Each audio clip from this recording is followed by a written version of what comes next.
Zentrix AI. The advanced AI-powered trading platform for every trader. Everything you need for trading success. Research, strategy, automation, trade signals, all in one platform. Write strategies in plain language. We build the bots. Forex, crypto, stocks, futures. Every market. Let AI do the heavy lifting. Zentrix AI. The future of trading is here. Are you ready? Okay, what's up people? Welcome back to another stream. Hope everyone is doing well. As always guys, if you're enjoying the content, please be sure to drop a like, subscribe to the channel, and of course hit the bell so you don't miss out on any streams or uploads in the future. We did launch Zentrix yesterday, so if you haven't joined the Telegram for more updates regarding Zentrix, make sure you go and do that. I'll post the link in the chat.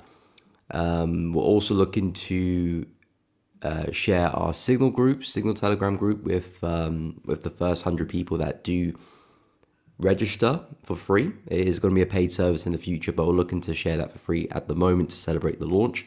We're working on the link for that, so when I do have the link, I will share it with you guys.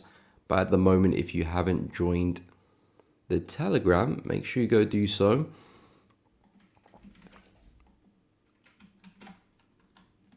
So if you haven't checked it out, make sure you go do so. Again, if you are interested in learning with AI and seeing how it can develop your trading in terms of automated bots, signals, developing indicators, strategy refinement, and plenty more stuff as well. So make sure you go check it out if you haven't done so already. But guys, welcome back to another stream. Hope everyone is doing well. We'll go through the USD side of things first. Take a look at the dollar, DXY majors, DXY, USD majors, and the gold and silver, of course. Any requests, let me know. Any particular pairs you're looking at, let me know. And of course, we'll take a look and go through it together. Money stacks, what's up? Gold, yes, we'll take a look at gold in a moment. Amos, good morning, my man. Hope you're well. Welcome to the stream. Dimar, what is up? Good morning. Hope you're doing good. Yusuf, good morning, my man. Hope you are doing good. I'm doing good. Thank you for asking. So yeah, we'll go through the USD side of things first. Again, any requests, any pairs, drop it down in the chat and we'll get to it. And of course, any particular time frames as well. Let me know if you are looking a bit more intraday. I can do that as well, so let me know. But anyway, we'll get to the dollar to start things off as always. So USD, not much to report on, to be honest. Price is still finding it difficult trying to break through this zone here at 97.7, 97.8. We have this corrective channel which price has been respecting pretty well, and it looks to me that price has just pushed, has made a move to the lower end of the channel. So we did see a bit of a reaction from this zone. Like I said, I do like shorts from this area, but I would keep it very intraday, not looking for any big swing, because I do think the bigger move for the USD is to the upside. Now, we have been moving within this channel, and I wouldn't really confirm that bullish bias until we probably show signs of breaking out of this channel. So if you could see a strong move clearing the channel to the upside, something that resembles this particular move, then yes, I would be more than happy to find some higher lows. I would be expecting a lot more strength for the dollar. At the moment, we are still within the channel, still potentially could react and see another lower high, another push down. That's of course 100% a possibility. And we of course saw yesterday a slight reaction to the downside, but nothing really significant. So I do think we can probably see another rally back into resistance, and we'll go from there. Perhaps there's some more selling opportunities on the lower time frames for another push down. Perhaps we see a break lower.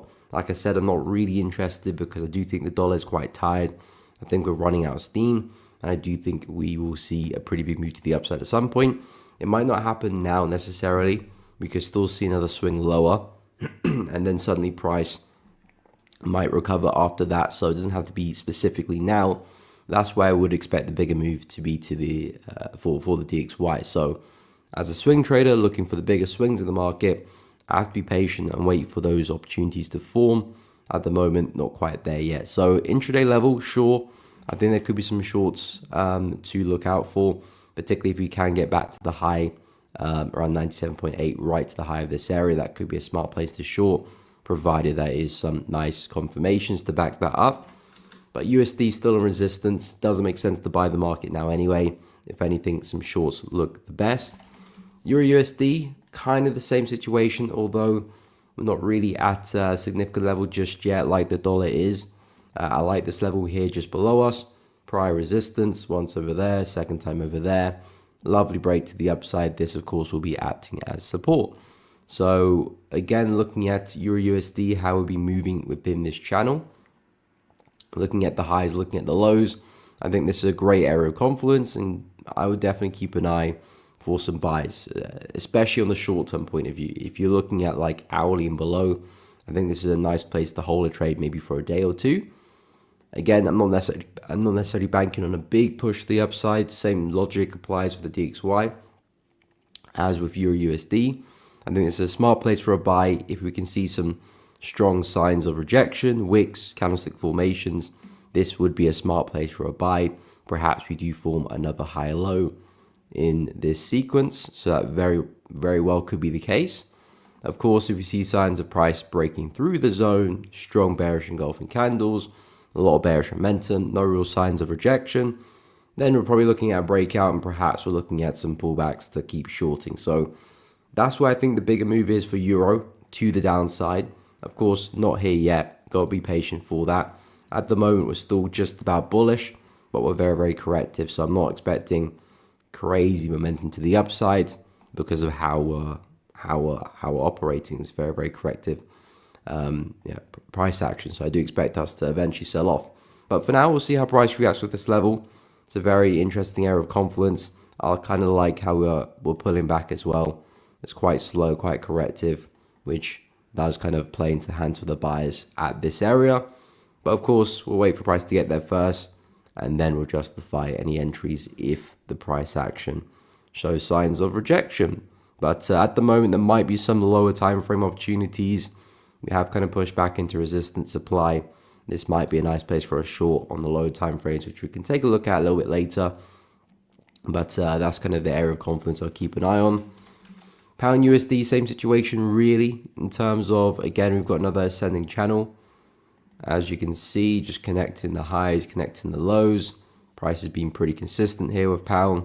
We spoke about a retest of this area as an area which makes sense, again, for a buy. Very similar opportunity to Euro, except this one focuses a bit more on a strong area of demand where we had a bit of consolidation. Then a strong break to the upside, looking for us to revisit that same area, which of course coincides with the trend line pretty well.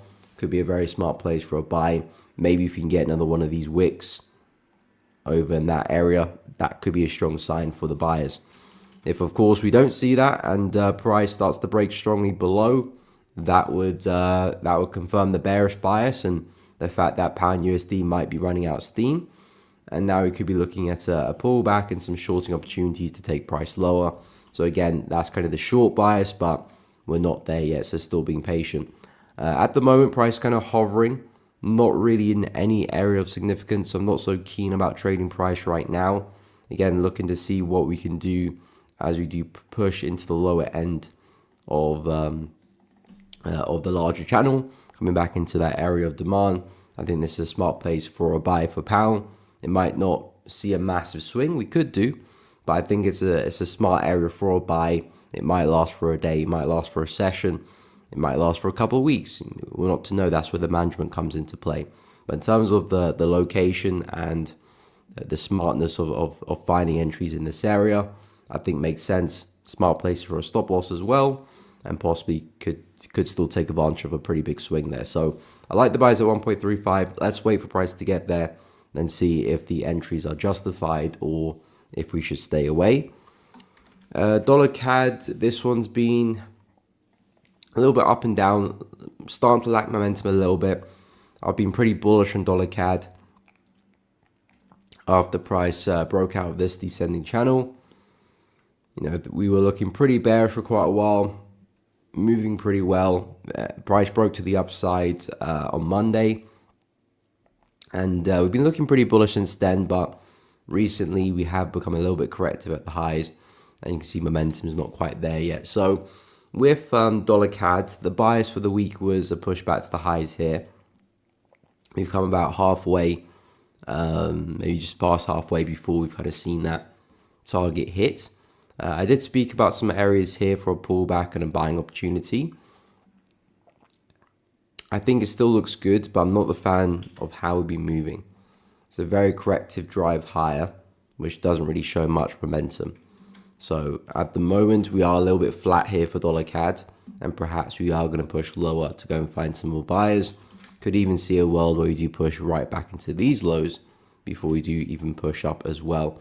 At the moment, price is kind of in the middle of nowhere, maybe respecting some structure on the left here, but nothing that would get me excited about an opportunity for dollar CAD. I would still be pretty bullish on this pair, but I would be looking for a much deeper pullback, whether it is a push back into this zone or even a push back into the double bottom level down here as well.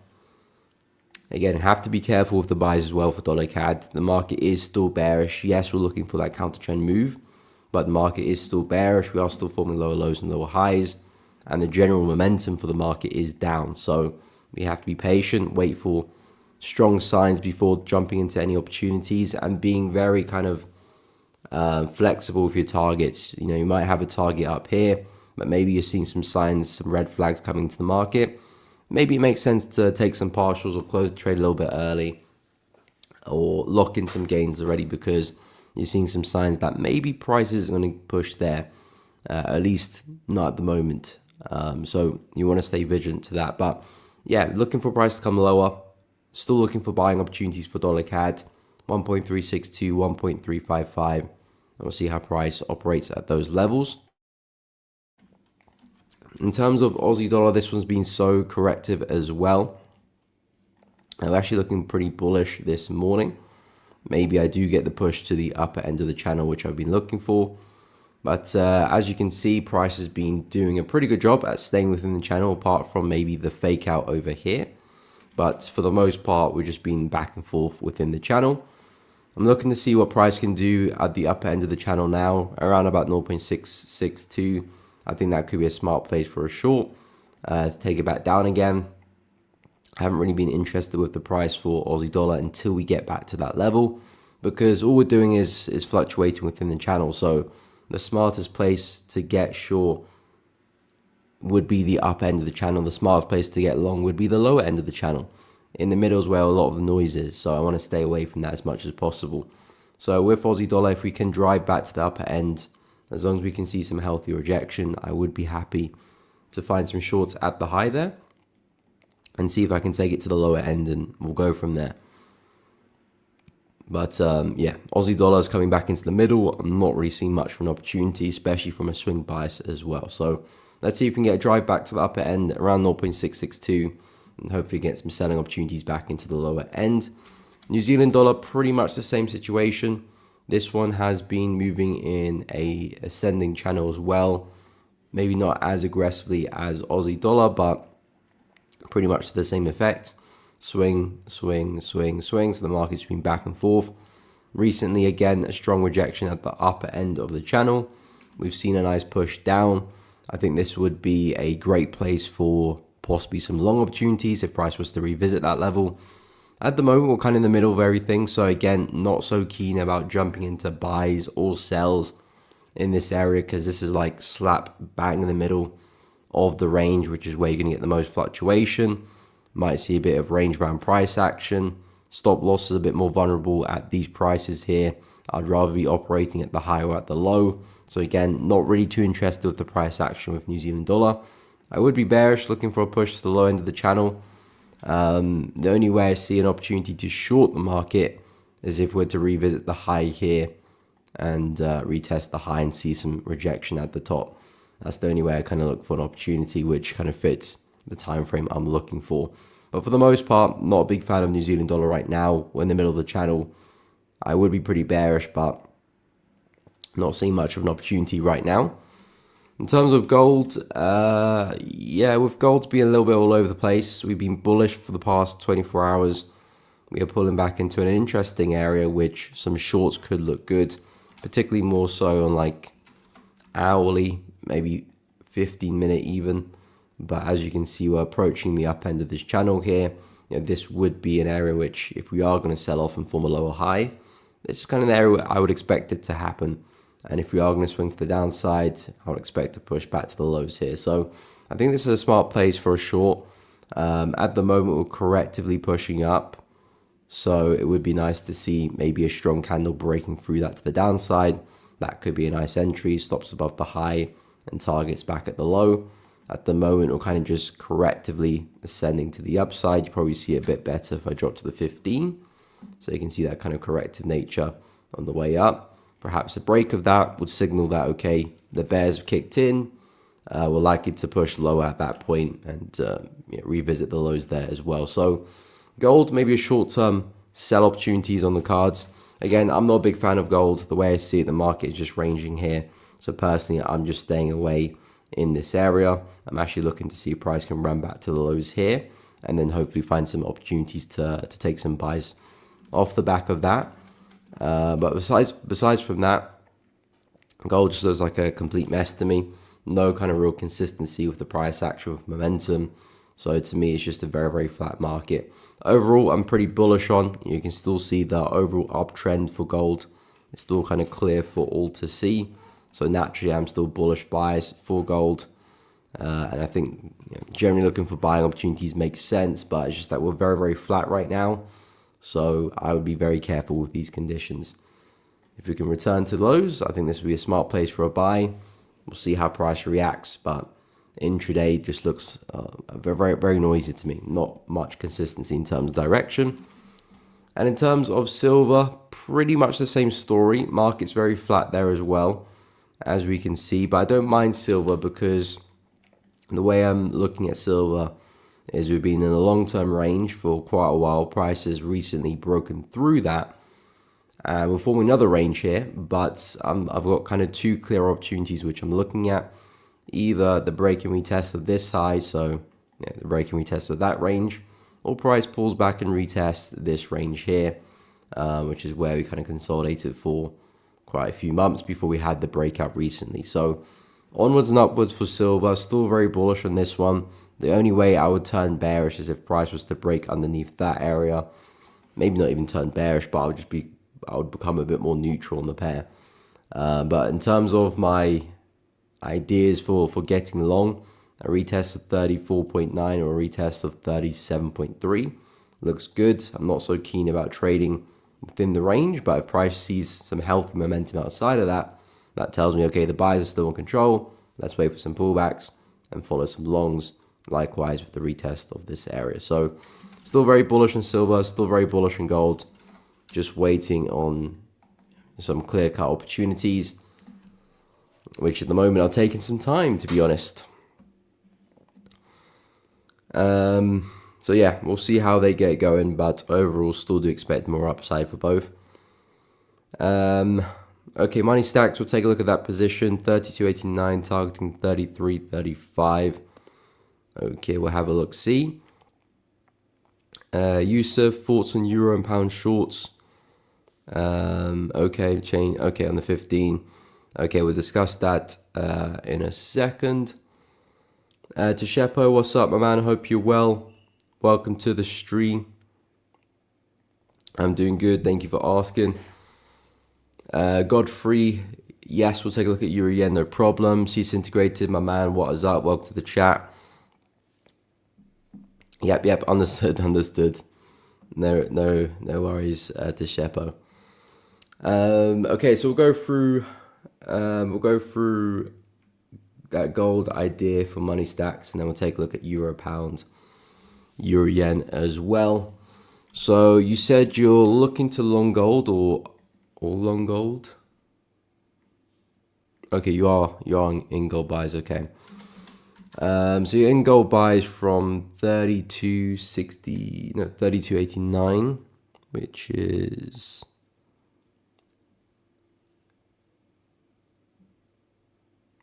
okay. I thought it was up there. 32.89 is around there. So looking very, very healthy right now. And you're targeting 33.35, which would be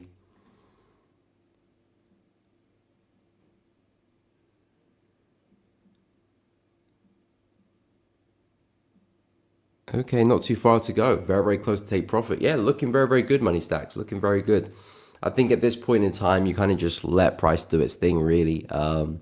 I think maybe if you see some strong signs of rejection, I think closing the trade early would be a smart move because you're very, very close to the take profit. I don't see a reason why you should probably go through a deep kind of correction just to potentially catch that extra kind of sliver of pips there. You're about 95% of the way to your take profit. If I do see a strong reaction to the downside, I probably just close the trade and call it a day, rather than be in a situation where this could happen, which it could happen. We are forming lower highs. This is an area where another lower high could form, so I would be a bit wary of that. But yeah, since price is just below your take profit, you're 95% of the way there, I'll just keep a close eye on the trade. Worst case scenario, if price does reject this area, walk away with a win still. Maybe not the complete win, but a very healthy return, especially with an entry down there. And yeah, if price breaks through, let price go and smash the take profit. But looking very, very good. I'll keep an eye on that area. But since you're so close, there's no need to try and force anything. If price is looking like it might turn around, I think the smart move is taking profits. The worst thing you want to be doing is be floating in healthy profit, very close to take profit. It turns around, and then you're walking away for break even. It's kind of like, was that worth it? Maybe not. But yeah, looking really good. Nice move. Hopefully that can go and hit your take profit for you. We'll take a look at Euro USD and pound. So am I still bearish on the 15? Yes, I would be.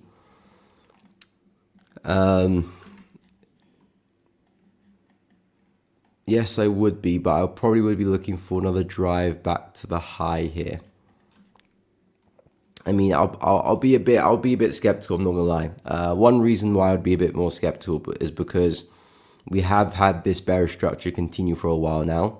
So we've had a lot of lower lows and lower highs continuously, and the most recent swing only just about pierced the lows. So that's a bit of a red flag, but not enough for me to say I'm not bearish anymore. The reason why I'm a little bit more cautious now is because the market's becoming a bit more flat, which tells me that momentum's starting to dry out a little bit. And of course, because we've been continuing for a while, that is a bit of a red flag, because typically in FX, price isn't going to be consistent with the lower highs forever. And a general kind of rule is to kind of focus on the highs a little bit more closer to the beginning of the trend. So the second, the third, maybe the fourth lower high. When you start to get to the fifth, the sixth, the seventh, you start to get into awkward territory where maybe price might want to have a bigger pullback or a more complex pullback or even a reversal. So I tend to not really focus on them too much, and that's the kind of territory we're coming into now. I still think the shorts look good based on where we're trading. Coming back into a nice supply, strong reaction there as well. I like the fact that we had some consolidation below us. Price ripped through that. I like that as well. So I would keep an eye on another push back to the high and see how we react. I think this would be a smart place for a short, but it might be a shorter term move before maybe we do push higher. So I would keep a very aggressive approach to the management of the trade. Maybe we smash into this level and completely melt. That could be the situation, and you can take advantage of that. But if we do get into that level and start to see some awkward price action, maybe price starts to find support here, and we start to move sideways some more, I won't be surprised if eventually we do push up, simply because we've been trending to the downside for a while. So I wouldn't want to keep putting pressure and keep looking to sell that. But yeah, for now, I still would be bearish. There's no break of structure. For me to be bullish on the pair, we do need to take out this high. So if price was to go and do something like that, that would make me bullish. The structure's still intact. We're still seeing lower lows and lower highs. But I would be pretty vigilant with the shorting opportunity, because I think we are a little bit stretched now. Market's been continuing for a while. I think this is still a sensible place for a short, but I would be kind of very switched on in terms of the management of the trade. If things are looking a little bit awkward, I'll be quick to exit. just because it's been going on for a while and we're a bit flat at the moment. So momentum is a little bit dead. But yeah, I would still be bearish. There's no break of structure. So yeah, I would still be bearish. Just keep a close eye on that. In terms of pound USD, yeah, pound USD again, still we would be bearish on this one. We of course took out the lows there, and we've had a very kind of corrective pullback. I kind of like the pullback, to be honest, because it's very corrective. So it's sometimes a little bit difficult to trade, to be honest. I like this kind of area of supply just above us. I got a feeling that price is probably gonna push into that, and maybe we can see a bit of a reaction off that. Again, I would be careful with pound USD. This is a very corrective move on the way up. It could be a situation where we do push back into highs, but maybe price does go and find support again and starts to rally. So watch out for that possibility. If of course price can crack through that, you're looking good, and probably at that point you might see a swing back to the low, and you'll be looking very, very good at that point. But yeah, pound USD still looks bearish to me. Still very consistent with the lower highs. I still do think we're likely to fall and see some more downside, but I would anticipate a bit more retracement. We've got this supply zone just above us where a lot of momentum came into the market. We've got some equal highs here. I've got a feeling that price has got a good job at running through. So I do think we'll see a bit more upside for pound, and then maybe get the sell later this afternoon or maybe tomorrow morning even. But yeah, pound USD, I still like the shorts. I still think there is another drop to be had. Euro USD likewise as well. But I would be I'll be very cautious with the management side of things. And if you are looking for big moves, which there's nothing wrong with, but if you're seeing signs that, okay, maybe price is finding support, you want to be proactive to that and be cautious.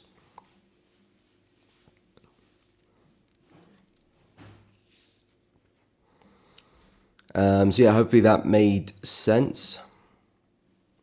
We'll take a look at Euro Yen next for Godfrey.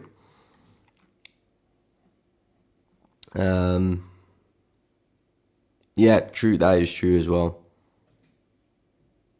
Yeah, that is true. What's up, Malik? Good morning. Hope you're well. So yeah, DXY is at an area where we could see a push down. You can see DXY is coming back into support, which is now flipped resistance. So maybe the DXY does push down from that area as well. So that is a factor too. But yeah, the way I see it, Euro's just been stretched, been going to the downside for a while. Well, a little bit more flat now. So the momentum is not quite there anymore. You can see previously on the 4-hour chart, very big 4-hour candles driving us lower. Now we're kind of seeing wicks to the downside. I'm actually seeing some momentum going against us. So this isn't necessarily saying we are guaranteed to push higher. Absolutely not.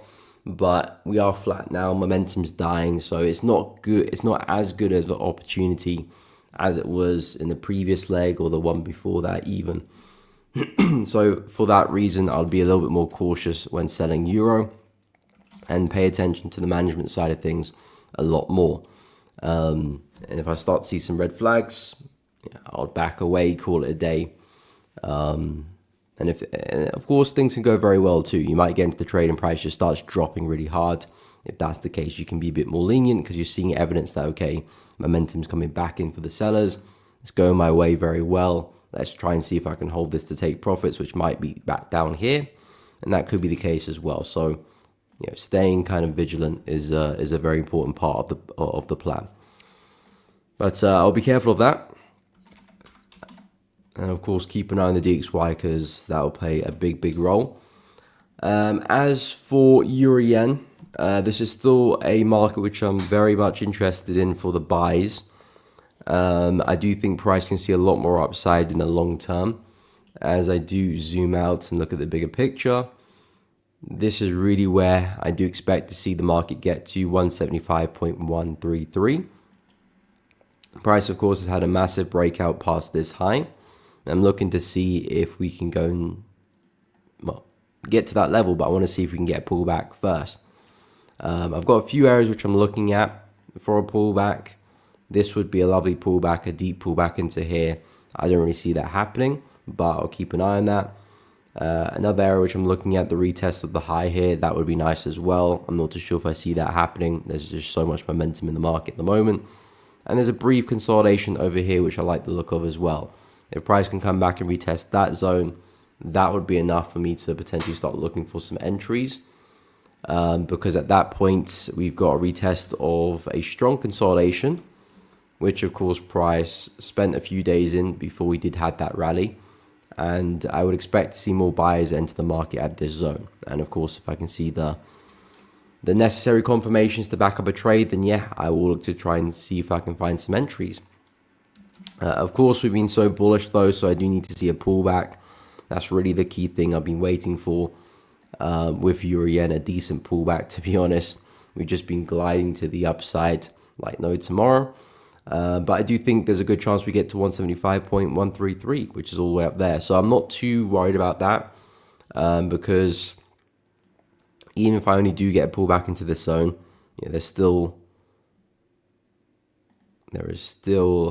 about 500 pips to be taken advantage of before we do get to that area. So the way I see it, there's a really big move potentially happening here for Euro Yen. And if you can just take a small piece of that, for decent stop loss, you don't have to take advantage of the whole thing. You still walk away with some healthy returns. So yeah, Euro Yen, very bullish. It's actually one of the yen pairs which I really do like, which is quite funny because I am shorting CAD Yen at the moment. So although I'm very, very bullish on the Euro Yen, I'm actually shorting CAD Yen. But again, CAD Yen is definitely a pair which I'm going to stay very vigilant to in terms of the management side of things. Same situation with Euro, which we just mentioned, in terms of being quite cautious with momentum and how price is moving for you. Because the way I see it, yen is pretty weak right now. The idea is that, okay, CAD Yen has been very, very corrective. Potentially, we might be seeing a continuation to the downside. As I expand to the daily chart, we've got this bearish swing here, lovely move to the downside. I'm looking at this being a pullback, and potentially maybe CAD Yen does see another move back to the low. So that's kind of what I'm favoring with CAD Yen at the moment. Of course, we're going to need to see some yen strength to back that up. We have to see some continuous CAD weakness as well. So it's relying on yen becoming quite strong, which at the moment we're not really seeing signs of. So it's going to be difficult to see that move. So I have to be quite careful, because if momentum does pick up with the buyers, I will look to walk away. We did have a nice push down, didn't quite come back into this zone. This is the zone which I said I'll probably look to close some early partials, maybe go to break even if things look good, but at least pay myself a little bit, because again, it's a bit counter trend. I have to be quite careful with momentum here. Did see a nice push down, almost got to that area. Price did look a little bit bullish this morning, but I was keeping an eye to see how the 4-hour candle closed this morning. Closed with a bit of a wick to the upside, probably about 50% of the body there. So I don't mind the look of that. I would say momentum is still with the bears recently, but I'm keeping a very close eye. I'm looking at the yen basket, and the yen basket did what I expected to do, which is come back and retest this level. So we saw the retest, price push down, and that kind of coincided with that yen move, with the CAD Yen move as well. We have pulled back into some structure, which is kind of giving us a bit of a reaction. And looking at the lower time frames, this could just be a bit of a pullback for us to see more upside, but I'll see how we develop throughout the day. If I see signs of us breaking through this zone and maybe price picking up momentum to the downside, and of course maybe I see another strong close for CAD Yen, I might just close the trade early. I can always look to re-enter if price does get back to the highs again. But yeah, still short on CAD Yen, which I'm going to have to pay a lot of attention to, because kind of going against momentum. But I don't mind it as well, because the way I see it, I've positioned myself where if this is going to be a lower high, for CAD Yen, I'm positioned kind of at the top of that move. So if price does decide it wants to sell off, hopefully I can take advantage of that bigger move, and possibly a push into the lows there. There's a lot of potential downside to take advantage of, 1 to 10. I mean, I won't hold the full size all the way down there, but even small partials can really add up with such a big swing. So I quite like where I'm positioned. I quite like the idea. I quite like how corrective we've been to the upside as well. So for me, it's a smart trade. It's a smart area. It's just momentum's not in my favor at all. So I have to be a bit cautious of that. But looking at the yen basket from a bigger perspective, I still think there is a world where we do see a big recovery for the yen basket in terms of a big push to the upside back into resistance, back into these highs. I think there's still a world where we go and break through them as well. Price has pulled back into a pretty meaningful level of support, which is this swing low here. So I'm looking to see if price can potentially react from that and see a lot more upside. I'm looking at this as the last kind of big bullish leg. Perhaps this is a pullback. We've just smashed into the 0.786 roughly. So I think it's an area where possibly we might see some upside from. And I quite like how we've fallen over. It's very corrective as well, which is, again, a sign of potentially a pullback for us to see more upside. So with the yen, there is a situation where we do see some upside. Of course, everything looks pretty bearish at the moment right now. So a lot has to change, but we'll see if it will. And if it doesn't, if the yen does want to keep falling, well, that means my focus probably will be on euro yen for a while. Waiting for pullbacks first, because I do need to see a pullback anyway. It's not like I'm going to be buying euro yen straight away. I do need to see a pullback at the very least to 170, which is this zone here, at the very, very least. So I do need to see some pullbacks anyway for the yen. But this is what I'll be looking to eye up if the bigger move for the yen is still to the downside and still looking for yen weakness. And then, yeah, we'll see if we can take it back to highs. But for now, still in the CAD yen position. We'll keep a very, very close eye on that. So far, it's looking okay. So no need to exit the trade early just yet. But we'll see how it gets going. Excuse me.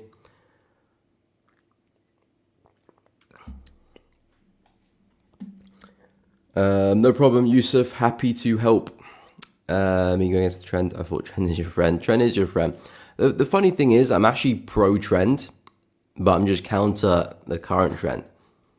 Because if I show you on the daily chart for CAD yen, excuse me, the recent structure has actually been pretty bearish. So of course you had the big sell-off over there, then you had the correction, then you had another sell-off, another correction, another sell-off, another potential correction, and maybe another sell-off there as well. So I'm actually pro this trend, but I'm of course counter this trend here, which is the funny thing, because when you are taking pullbacks, let's say you got a bearish structure like this, there is a trend that is going to the upside, but your intentions are, I'm expecting a bigger trend to continue, so I'm going to short the high of this trend, expecting the bigger trend to continue. But technically you are going counter trend over here, but you're pro trend in the bigger picture, and that's the idea with CAD yen here as well. I'm looking to try and continue this bearish trend here, hopefully capitalize on the next lower high 1, 2, 3, and continue that trend to the downside. So it's an awkward one, because I would say I'm counter trend as well for the time frame I'm trading, which is the 4-hour chart. But when I zoom out to the daily, there is logic there, and there's kind of an expectation that this trend will continue, or this bearish structure will continue here. So yes and no. But then again, I don't always go pro trend. Sometimes I will go counter trend as well. It depends on the situation, depends on the price action. There are opportunities counter trend, especially in FX, where we don't trend forever. We do kind of correct ourselves. We do have big corrections as well. If you just zoom out, look at the bigger move. This is CAD yen over the bigger picture. It doesn't really trend well in general, to be honest. You can see it's quite a flat pair, or it has been at least since the turn of the century. We haven't really gone anywhere for too long. There's been some trends within the moves, but for the most part, it's a very flat pair. So the beauty of that is that counter trend plays do make sense as well. Of course, trend following is naturally kind of where the easier move is to take. If you're trading in the direction of the bigger picture of where momentum lies, it will be easy to take advantage of moves. But you have to be careful with that as well, because you don't want to be following a trend which is of course showing signs of running out of steam and coming to an end. Then you're just shorting the market too late. You kind of want to be focusing on slightly towards the beginning or at least the middle. That's kind of where you want to be positioned, especially if you're looking for swing trades. But yeah, there is structure I'm looking to follow. There's some type of trend I'm looking to follow here. We'll see if it does continue or not. But yeah, this counter trend here, but favored trend in the higher time frames from a bigger picture. But yeah, trend is your friend, but you have to be careful of trends, especially in FX. We don't trend for too long or too continuous, not like an indice, which is trend was well and truly your friend in an indice, but in FX, not always. Especially if you've seen signs of the trend running out of steam, it's better to probably wait for the reversal actually, than keep looking to short it or buy it. GJ and UJ, sure thing. So pound yen, we did see a bit of a reaction at the high yesterday. Price came back into some lovely resistance. Yeah, I'm kind of still just on the fence really with GJ, because it's been a very corrective move to the upside. So it's not like we've blown ourselves away here. It's been a very kind of tightly knit move to the upside, but we smashed into resistance. So the play is, what are we going to do next? Is price going to break to the upside? Is price going to respect this level and turn back around? I'm not quite sure. Of course, since we are still respecting resistance, I won't be looking to kind of follow anything to the upside. If anything, shorts make the most sense. Until I actually see a confident sign of us breaking to the upside, I won't really speak about the buys, to be honest. But of course, if we do, we'll go into a lot more detail. But for now, it looks to me that price is struggling at the high here. So the way I see it, we've been pretty bullish for a while. Market's running out a bit of steam. We're kind of finding resistance at the high here. If we can continue this, maybe form a bit of a double top, that could be some nice entries to take price lower for a push back down. So I kind of like the shorting opportunities from this area. As for the 15-minute time frame on GJ, okay, so we've had that push down. We could be looking at a lower high forming. We had this push down, kind of breaking through structure to our left, forming a lower low. Perhaps price is going to form a lower high, but it's more of an aggressive trade here because momentum is still to the upside. So the more conservative trade would be on the 15, waiting for us to create new lows again and then trying to short the next lower high, because at least you've got established bearish structure at that point. I could see us potentially pushing back to the high here before selling off there. So trying to call that lower high. It's a bit more of an aggressive trade. But yeah, I wouldn't be looking to long the pair. I mean, I wouldn't mind some longs off this area, but because of where we are on the 4 hour and the daily chart, I wouldn't look for sustained moves. So I think this is still a smart place for a buy. Solid resistance, strong break to the upside. If price can stay corrective on the way down, I think this could still be a smart place for a buy. But again, I'll be very careful with the management side of things because of where we're trading on the daily and on the 4 hour chart. I think this might be a nice push, maybe for a session or two or a day or two. But of course, being very, very cautious at that resistance level there. So I think some short-term buys make sense there for pound yen. I think in terms of shorts, I think either you're waiting for some established bearish structure to come into play or a retest of the high here, because then you can get some nice stops above the high. But I actually don't mind the buys here. I actually don't mind the buys in the 15. But again, it's not like you're looking for a long-term play. We're very corrective, pushing into resistance. The idea of buying here is more like a short-term bounce, as long as we get the necessary confirmations for it. And then we'll go from there. Okay, UJ, we'll take a look at next. Malik, good question. In terms of losing steam, the key things I look out for, I would say, is how frequent the pullbacks are. So let's say if we're going from something that looks like this, which clearly this is a healthy trend, very nice bearish legs, short kind of pullbacks, not too deep, big bearish legs driving us lower, not very frequent pullbacks. If the market starts to do this now, very big pullbacks, then that's a clear sign that the trend is running out of steam, because you're seeing deeper pullbacks, so more buying pressure coming to the market, and more frequent pullbacks as well. Every time the market just rips through a low, we're pulling back straight away. There's an equal low there as well. So this is a clear sign that this strong trend is now running out of steam, and perhaps getting ready for either a reversal or maybe just a deeper pullback before we do continue lower. So this is a clear sign of a trend running out of steam. Another one to look out for would probably be just, so of course you've got the frequency in the pullback, so more pullbacks happening quickly, and deeper pullbacks. So those are two characteristics. And I would say a third one would be just in terms of the impulse leg. So like I said, you want to see strong drives lower, more corrective, shorter drives up, strong drives lower, corrected drives up. This is a sign of a healthy trend. But if you're now seeing, instead of strong push, strong drives lower, you're seeing very kind of corrective and slow moves lower, maybe another slow move back up again. This is a sign that a market is running out of steam, because you're not seeing momentum in the bearish legs. And same thing to the upside. If you're seeing aggressive moves like this, that's clearly a strong trend. But then if the up moves are a bit more staggered, a bit more corrective, not really see much push up higher, again, this is a sign of a trend that's probably gonna take a dive. So in terms of a trend running out of steam, look at the frequency of the pullbacks. If they're more frequent, look at if the pullbacks are deeper, and of course look at the strength in the impulsive moves of the trend direction. So if it's to the upside, how strong are the up moves?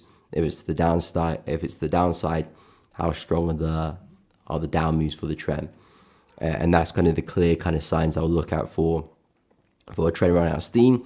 And also just look at the length that the trend has been continuing for. If the trend has been continuing for ages and ages and ages, and you're starting to see those signs as well, then that's a pretty strong sign that we are probably going to reverse soon. If it's a new trend that has just started, it could be 50-50 in that situation, because sometimes FX is not always perfect. Sometimes we do look corrective, then suddenly momentum will kick in and we start to look healthy again. But especially if a trend's been continuing for a while and you're seeing those signs, that's a clear kind of thing to look out for. But the biggest metric is of course a break of structure. Lower lows, lower highs. If you see a break of structure, that's the best sign for, in terms of prices run out of steam, buyers taking control. Perhaps we are going to push up. So break of structure is your bread and butter. But in terms of signs, you can just look at those things. Okay, let's take a look at UJ next. So in terms of dollar yen, again, not my favorite pair at the moment. Very, very flat, very awkward pair at the moment. Not really seeing much consistency in terms of the direction. I kind of view this as one big range. Yesterday I mentioned that maybe we are going to form another lower high like we've been doing. Maybe another one does form there and we push back down again. Possibly, but again, not something that I'll get too excited for. We do have really meaningful, significant support below us. I still do think price is likely to push towards that area. I still think likely price is going to break through that area at some given point. I do think the bigger move for dollar yen is likely through the zone. But yeah, I don't really have a clear-cut opportunity because we're very sideways right now. Like I said, perhaps this is going to be another lower high, so I can see the logic of shorting there. I just don't like the condition of the market. It's very, very choppy. I think a better trade would be if price can push back to highs and then take some shorts there, because you can get some stop losses above all the noise. And of course, you just position yourself higher up in a better place to short anyway. So I think if you can run back to highs, that'd probably be the best place for an idea. And some shorts off the back of that. That's for more of a swing bias. But the conditions are very, very choppy. I'm not a big fan of dollar yen. I'm still bearish on the pair, but in terms of the longer term bias, but I'm just not liking the price action at all. In terms of the 15-minute chart, 50-minute chart, I think this is still a nice place for a buy, because of course you still do have this bullish structure at play. I think if we can still stay corrective and push down, that is still a nice place for a buy. Whether we'll continue all the way to new highs or just be a pullback for us to see more downside, we'll have to wait and see, but I think that's still a smart place for a buy. So 145.2, I'll still keep an eye on that. It does look like structure shifted. Of course, we broke structure there. Perhaps we're forming a lower high here to push down. Not too sure if I'll be so interested in that opportunity. I think the buys here make a bit more sense, especially with that powerful move to the upside. So I quite like the idea of 145.2 for buys, but again, not looking for the home run for a push to the highs, because I think we are in a very awkward place right now with USD/JPY. In terms of a bigger swing, I like the idea of a push back to highs here. I think that's the smarter place for a short, especially if you're looking for a big swing. You get stop loss above all the noise. And then, yeah, look for the big swing to support or whatever you see fit. You can manage the trade as things goes along. But, yeah, in the 50-minute chart, that 145.2 makes a bit more sense to me. But, yeah, for the most part, I'm not a big fan of dollar yen. It's a very, very flat pair. Appreciate it, Kojo. Amos, how do you also spot a trend line in a second? Well, a lot of it is due to practice, to be honest. A lot of it is due to practice. It's just like if you spend a lot of time doing anything, you will naturally get good at it, and you'll spot opportunities or whatever it is you're doing. So in terms of spotting trend lines quickly, it's just practice. You get into the market, you spend a lot of time, it will come soon enough. But the key thing is just spotting just in terms of, key kind of lows and highs, really. Where's the pivotal points? Where's the market turning around? It would be these kind of areas. So, and again, I'm not always going to spot a trend line that's absolutely fantastic. Sometimes you think you see a trend line, you test it out. It's not really showing much respect in price, to be honest. Here you can see we kind of violated the trend line there a little bit. So it was acting pretty well over there at resistance, not so much anymore. So I probably would discard that trend line and probably experiment with another one, or maybe focus a bit more on support and resistance. So don't worry if it takes you a little bit longer to spot a trend line. There's no prize money to the person who spots the quickest trend line. Or who spots the trend line in the quickest time. So don't worry about that. I think the key thing is just practicing and practice spotting a trend line. And the time it takes to do that is not really too relevant, to be honest. So don't worry too much about that. No problem, Yusuf. Happy to help. No problem, Anag. Happy to help. Okay, so guys, we do have the link to the Signal group for Zentrix AI. Signals, I've just opened the link there. I'm meant to share it with the chat.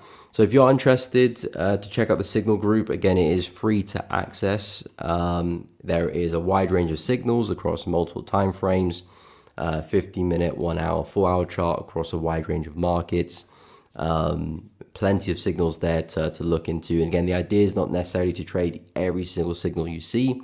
It's you can look at it as kind of like an idea catalog. Look through signals, see which one makes sense to you, which one kind of has makes sense in terms of the analysis. You can take the signal, go through your analysis, does it make sense?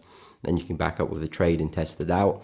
But these signals are AI powered through different strategies in terms of chart patterns, different indicators.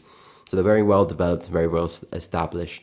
So if you want to check it out, completely free to check it out. We're celebrating the launch with free access to the Telegram Signal group. So there's the link if you are interested to join it and want to test it out for yourself.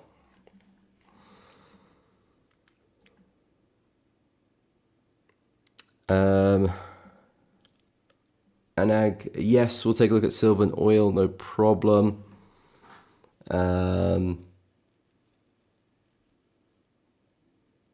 If you in any swing trade at the moment, okay, yeah, I do have a CAD yen position. We can go through that shortly. But yeah, I'll go through silver and oil, no problem. On the higher time frames, by high time frames, do you mean like the daily chart? I mean, I'll go for like the daily, weekly, 4 hour, so hopefully that will cut it. Malik, daily, weekly, monthly. Well, I don't trade daily, so I think that's a bit void. In terms of kind of weekly, monthly, I'd say probably average between 1 to 2 trades a week, and then probably like 4 to 8 trades, or 4 to 10 trades, I should say, a month. I'll probably say that kind of 4, 5 to 10, 11 is kind of where my consistency in terms of my trade frequency is. Daily just is up and down. You know, I could not take a trade for 5 days and then take 2 in 1 day. So daily's a little bit too small for me, because I'm a bit more of a swing trader. So daily's not something I would focus on. But weekly, monthly are more kind of time periods that make a bit more sense. But again, it depends on the time frames you operate on. Depends on how big moves you look for as well. There'll be swing traders who are a bit more active than me. There'll be swing traders who are less active than me. So trade frequency is not so important. It is important, but you need to know kind of what type of moves you're looking for first, and then you can kind of work backwards from there. But in terms of silver and oil, we'll take a look. So silver, very bullish on, very bullish on, expecting more upside.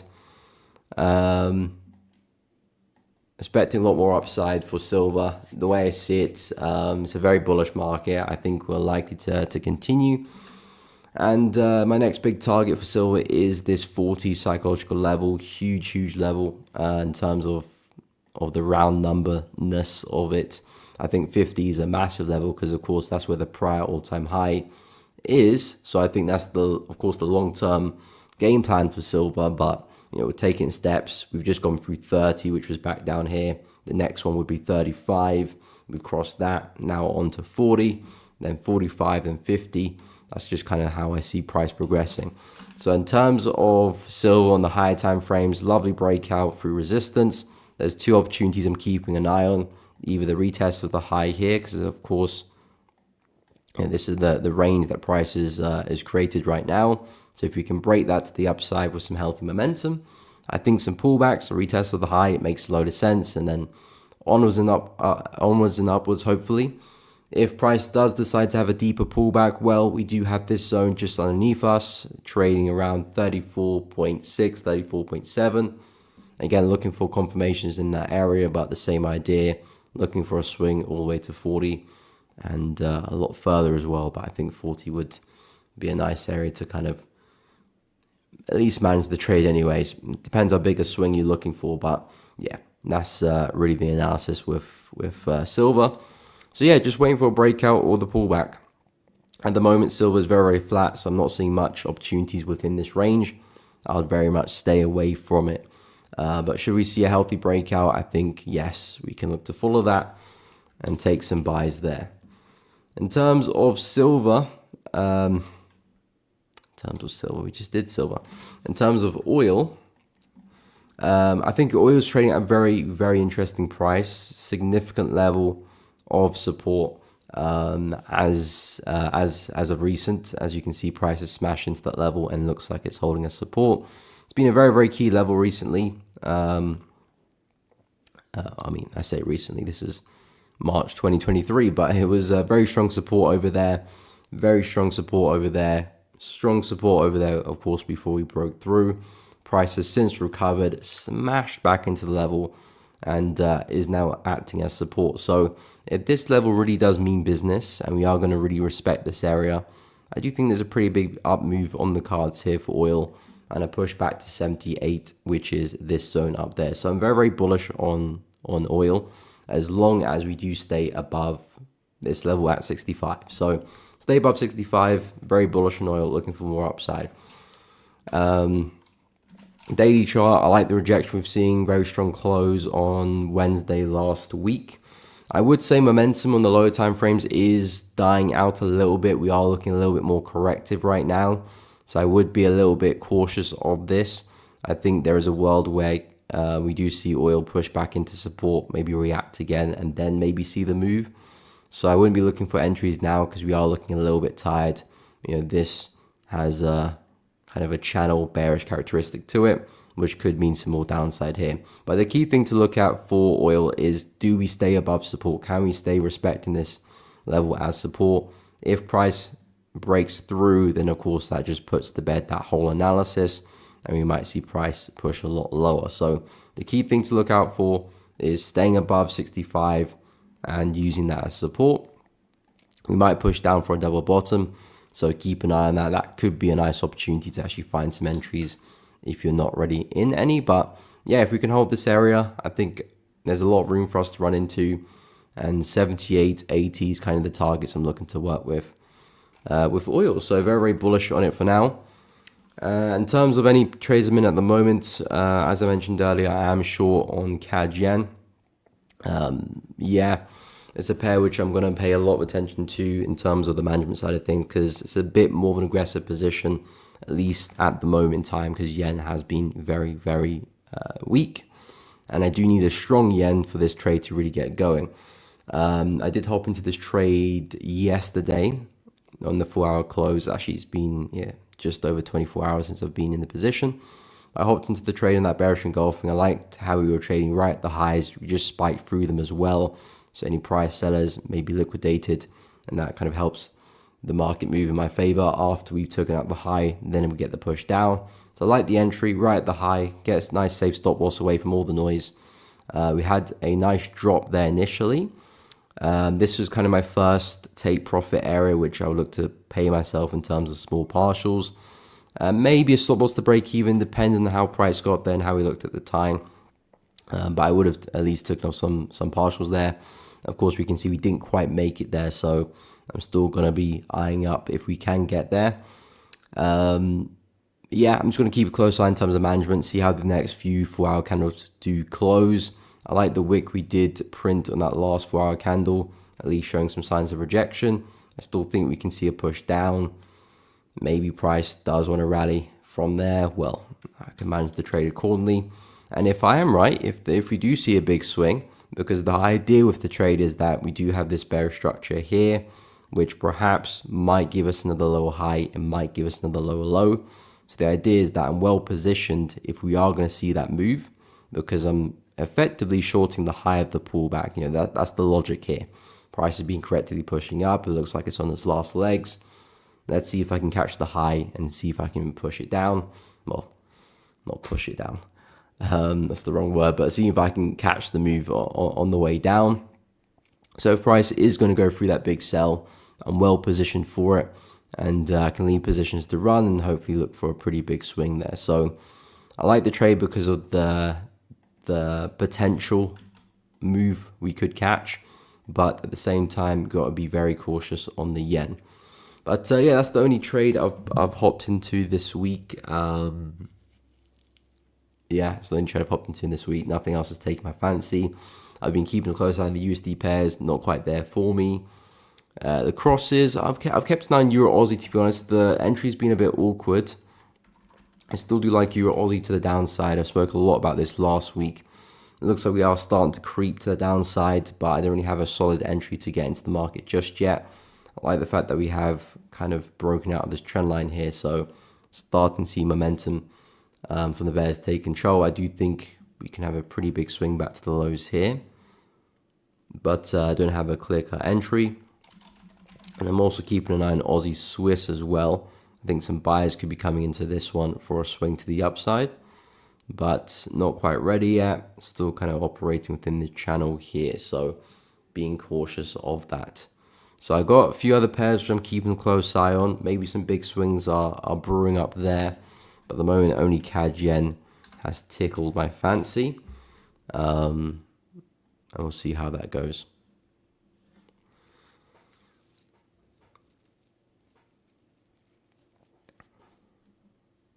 Gold 5 minute. Okay, we can have a look at that.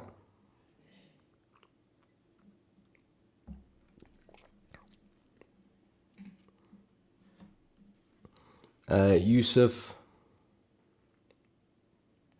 V-shaped pattern on the 1 weekly time frame. Okay, I'll quickly look at that.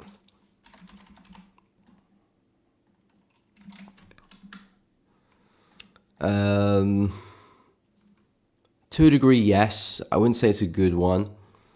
The best V-shaped patterns are very aggressive, and they're kind of very obvious to spot in terms of they stand out a lot. This V-shaped pattern doesn't really stand out too much. I can see the logic there, push down, push up. I would say that would qualify as a V-shaped pattern, although that's a very aggressive push up, push down afterwards, but I would say it would qualify. A nice V-shaped pattern I'll show you is New Zealand dollar. Very aggressive V-shaped pattern. Of course, not every V-shape is going to look like this, but this is a very aggressive version of it, which is a very aggressive push down followed by a very aggressive push up, and of course clearing the highs there.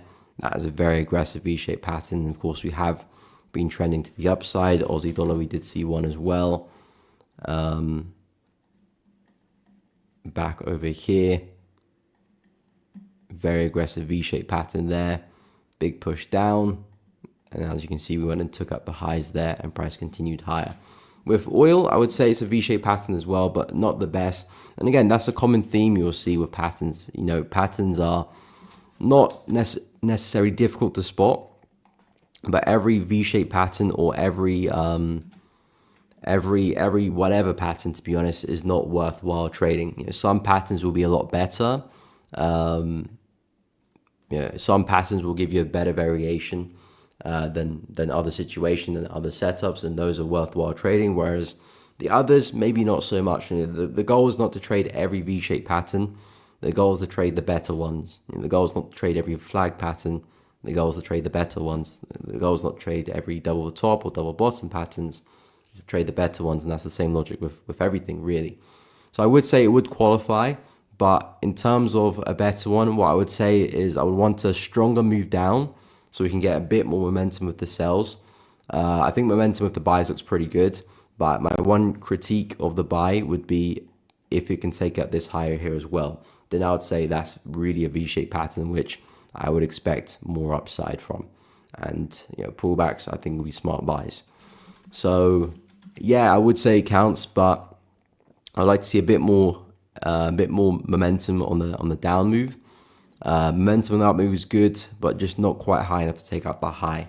And that's what I would say in terms of gives you a very good V-shaped pattern when the probability is likely to see a lot more upside.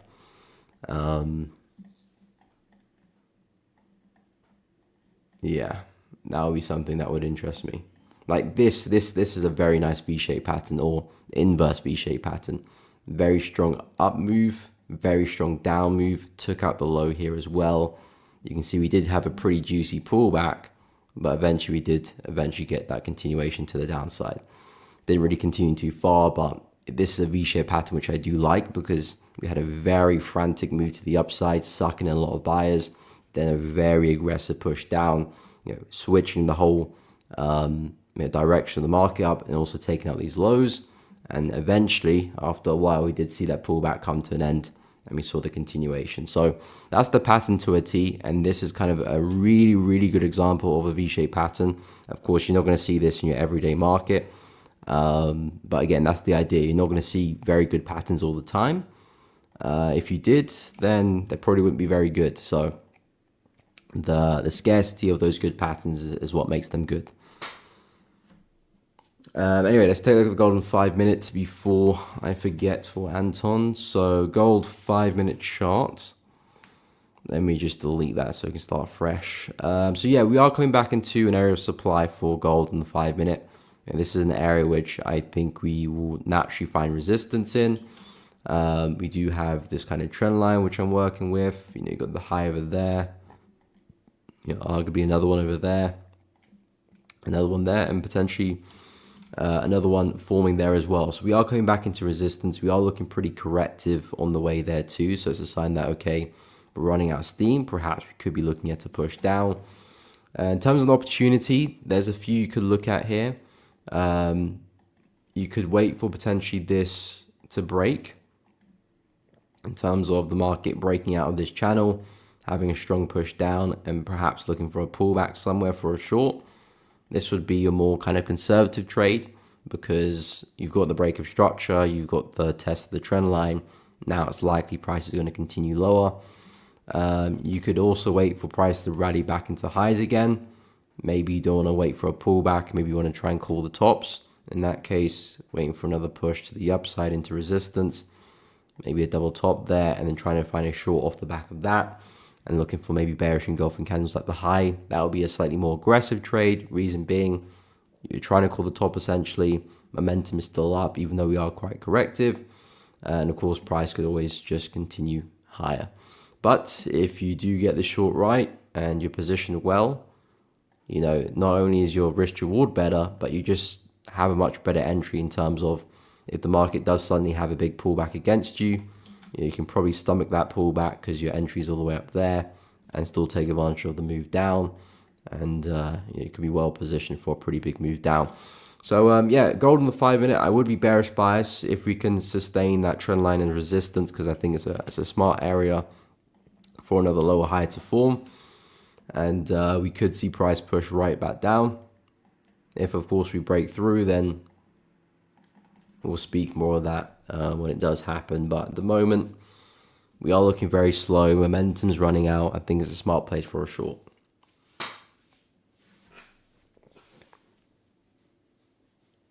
Hey, thank you, Anak Casso. Appreciate it. I'm glad the stream is helping. I appreciate it. If you guys are enjoying the streams, by the way, please be sure to drop a like and subscribe to the channel. It does really help out. It helps promote the content. So I do really appreciate it. Drop a like, subscribe to the channel, and of course, make sure you do hit the bell so you don't miss out on any streams or uploads in the future. But I do really appreciate it, guys. Tony Gold, what's up, my man? Hope you're well. Welcome, welcome. Jay, Euro USD, yes, we will take a look as well. One asset to focus on. Okay, do you only trade gold? I thought you traded the indices as well, Anton. Lighter, my man, what's up? Welcome, welcome. Hope you're well. Just in time for gold. I definitely smell a sell. I agree. I think we're in a nice place for a short. It makes sense. We're running out of steam, seeing some rejection. I think if we are going to form a lower high here for gold, that is the place where I expect it to happen. So it's kind of now or never really with gold. But I don't like gold, to be honest. I think it's very, very choppy. I think if you're going to trade gold, you want to be on the low time frames anyway. You want to be looking for those kind of shorter term moves, you know, being in and out. That's what makes the most sense. But when I look at the 4-hour chart, it's just a very, very flat market at the moment. And we're kind of trading in the middle of all of that. So this is where you're going to get the maximum amount of noise. So gold, not my favorite pair, just because it's so choppy. And we're in the middle of all the choppiness. I'd rather price, you know, be at the highs or the lows here. I can find a little bit more quality in terms of the opportunity at those areas. At current price, sure, there might be something on the low time frame, but I would keep it short and sweet. I wouldn't look for any big moves, just because I think the likelihood is that if you were to look for a big move, price is probably going to eventually turn back against you and knock you out at break even, or even worse, as a loss. So yeah, not the fan of the 4-hour chart. Lower time frames, there might be something there to work with though. Yusuf, no problem, happy to help. Dollar CAD, Dollar CHF, Aussie dollar, no problem. I'll go through Euro USD first for Jay, then we'll take a look at those pairs. If there is something I've missed out, if I've missed out a pair, just let me know. Drop it down in the chat again. But as for Euro USD, as I've been saying for this one, I am still looking to short the pair, although it's not quite ready to be shorted just yet.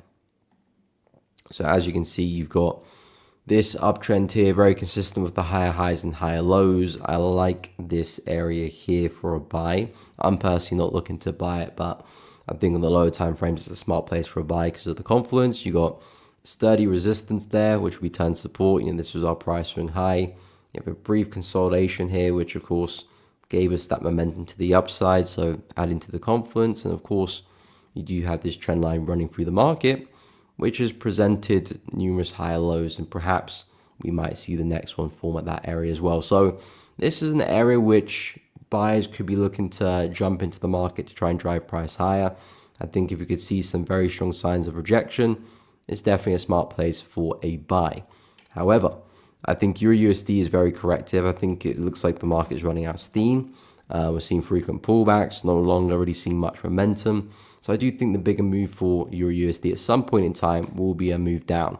Now, we could still trend higher for a little bit. We might still see another few higher highs first before we do drop. So I'm being a bit cautious. I'm not trying to short the market now. We're not quite ready for that. The main catalyst I'm looking for to start the sells would be a break of this channel. If I can see a strong break to the downside, maybe price goes and takes out this low as well, that would then tell me that, okay, the market is ready to be shorted. Perhaps now we can see a lower high and a lot more downside. So very, very bearish here for Euro USD. Longer term, at the moment, the buyers are still in control. So this is why this is a smart place to look to long from. But wait for price to get there, wait for the necessary confirmations, and then we can talk about some buys. So that's kind of where I'm at with Euro USD. In terms of dollar CAD's quite just awkward, to be honest. I like the buys for dollar CAD, and I said at the start of the week I'm looking for a push back to 1.378. We did see a nice momentum, shift in momentum, a strong breakout of this channel. So that's kind of really the sign for it all, because as the week started, we were trading inside the channel, and I said on the weekly analysis last weekend that we're looking for a buy here. But the key thing is we do need to break the channel to the upside. Of course, we're trading a massive area of demand, which I think from a top-down perspective really does invite some real buys into the market, and we've seen signs of that happening. This has been a nice rally to the upside, but we're looking a little bit dry now. You can see the wicks there to the upside, overall quite corrective. So it looks to me that things are slowing down, and perhaps we might see a deeper pullback. And these are the two areas which I will consider. Nice kind of resistance there, / area of demand, or we can tap into and then buy. Or we see a bigger push into the support here, triple bottom essentially, and then maybe a buy from that level.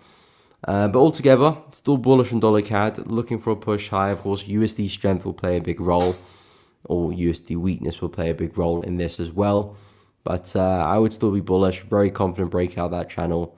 I know we're looking a bit corrective now, but that might just mean that we just have another pullback first before we do continue and see that move to 1.378. So that's kind of where I'm at for dollar CAD. Not the biggest fan of the opportunity anymore. I like the initial momentum. I was kind of hoping for a quick break and retest, and we'll be on our way. Now things are getting a little bit more corrective. It's not as good as it once was, but I am still bullish on the pair, still looking for a lot more upside.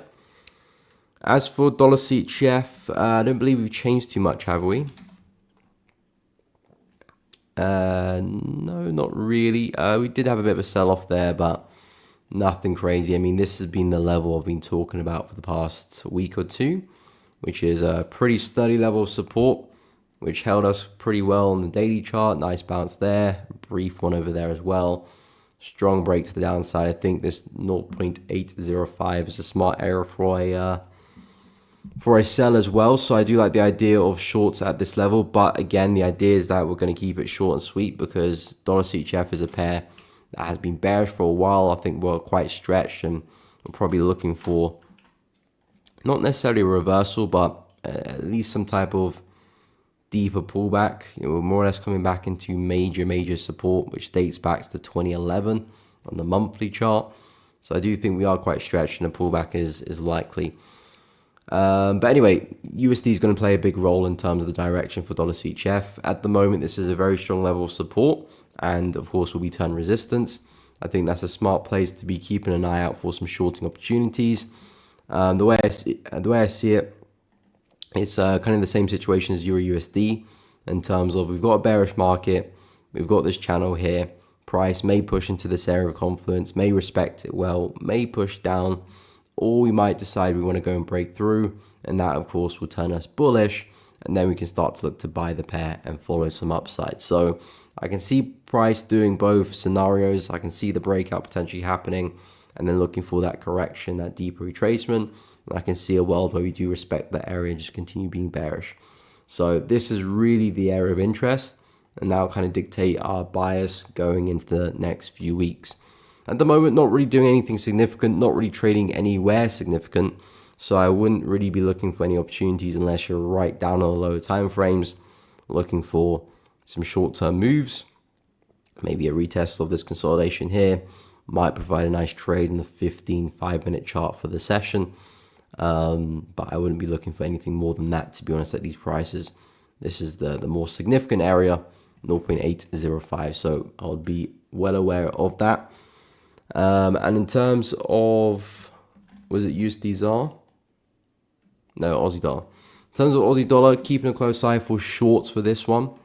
As I mentioned previously, I like the retest of the high up here at 0.662. Well, I mentioned this actually last week, but we just missed it. Again, the idea is still looking for another retest of the high end of the channel, looking for price to respect the high and then potentially sell off from there, and then hopefully target the lower end of the channel, and then we'll go from there. Maybe I can hold on for a breakout, maybe not. We'll let price action be the judge of that. But yeah, the way I see it, Aussie dollar just grinding high in this consolidation, in this ascending channel. We tried to break lower, we failed miserably. Now it looks like we might see a bit more upside off the back of that. The up end of the channel has provided some nice resistance. If we get there again, I'm expecting the same, but of course I'll wait for price action to justify that before jumping into anything. Then going to keep it simple, a push back to the low end of the channel, probably lock in some decent gains there, and then maybe hold positions to run if you do get that breakout. But that's really what I'm looking for. Nothing special for Aussie dollar. It's been a very hectic price action, but that's the best I've kind of got right now for Aussie. So hopefully that made sense. What's up, Ivan? Welcome to the stream, my man. I hope you are well. Poppy, good morning or good evening. Hope you're doing good, or is it good afternoon? Well, I just covered them all, didn't I? So it's got to be one of them. But yeah, I hope you're doing well. Timothy, CAD seat chef, sure, we'll take a look, no problem. Malik entered intraday sell on dollar CAD, okay. Okay, I'll go through that position. Karim, you're Aussie short. Okay, we'll add that to the list as well. Love the signal channel. Please indicate buy or sell in the signal alert. Are you talking about the in the Telegram channel that there is text that says if the signal is a sell or buy.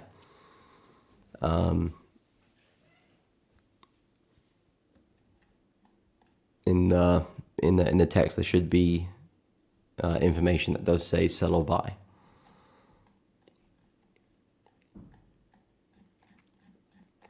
Let me know if you can see it.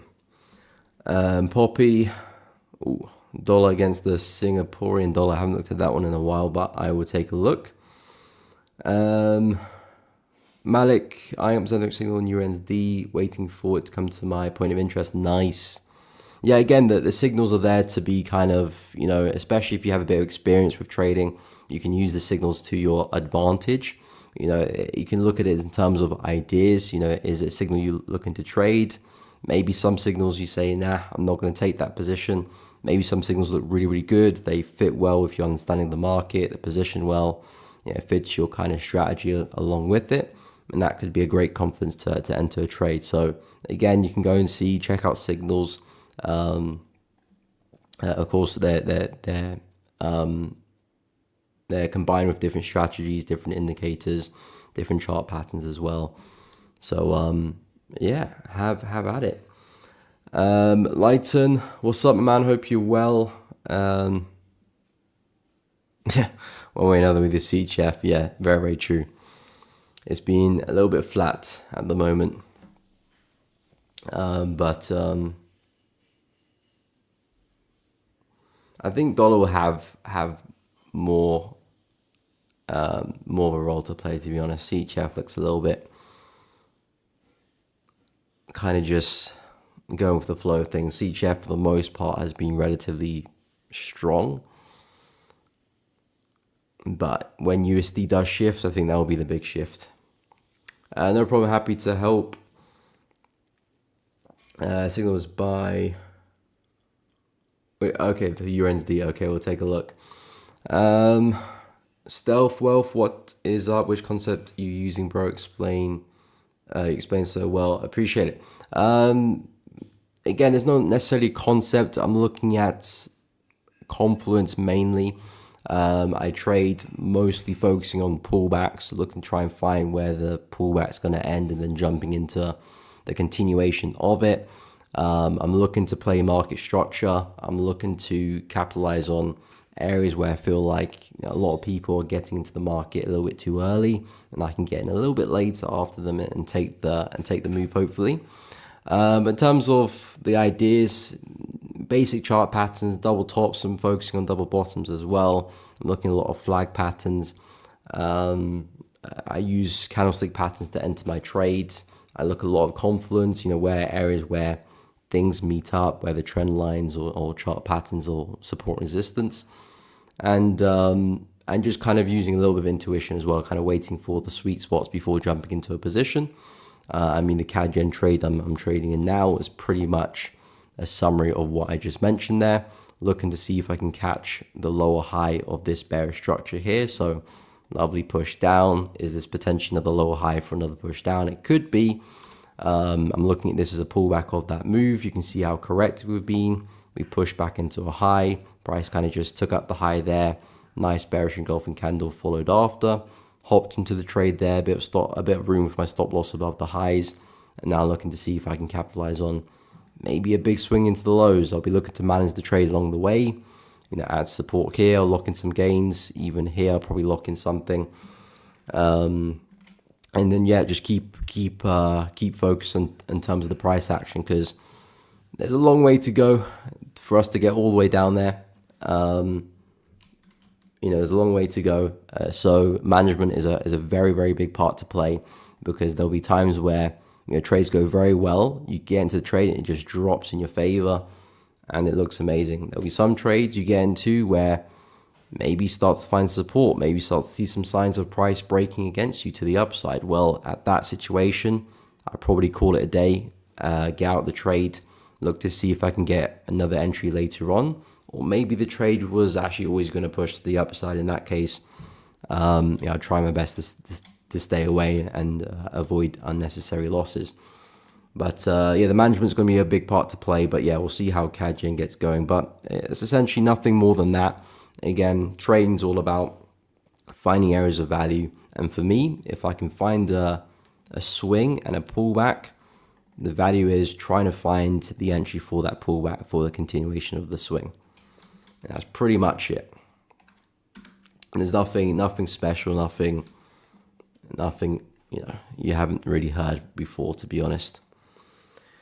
Anyway, I've got a bunch of pairs to go through. CAD CHF we'll take a look at. We'll go take a look at that dollar CAD position as well. We'll go for Euro Aussie too.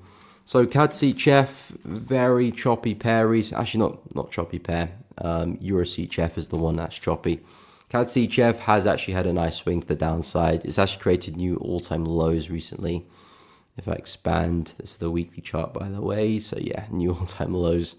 So at some point, I do expect to see a bit of a retracement for CAD CHF. We're not going to be at all-time lows forever. The market is going to recover at some point.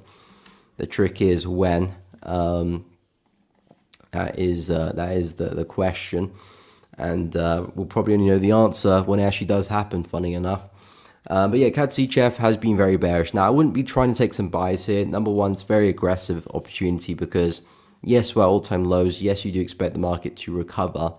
But like I said, when, we could always push a little bit further to the downside. We could always drop another 100 pips, even another 50 pips before price decides it wants to correct. So it's always difficult trying to catch the low.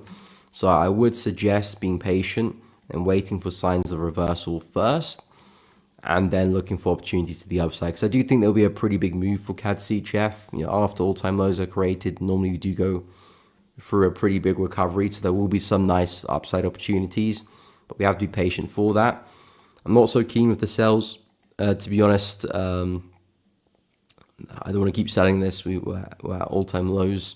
So I don't really see much value in selling the market anymore. There is a big level here, which I think would be a smart place for a short. But again, I wouldn't be looking for a big move. I think if I can catch a reaction for a day or two, I'll probably call it quits after that.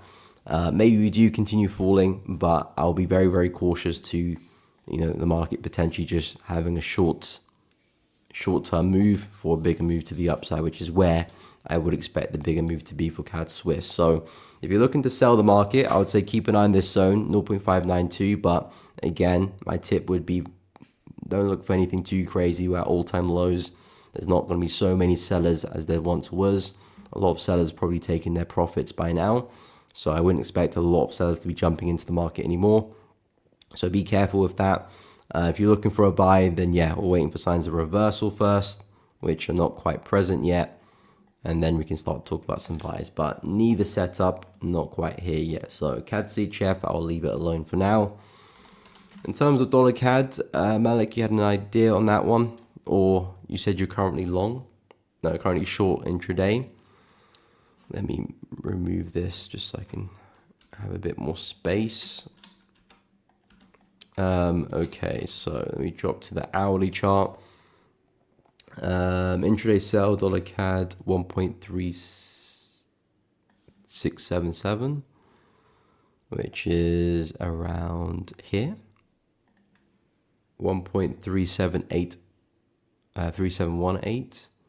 So the stops are around there. Target 1.3540.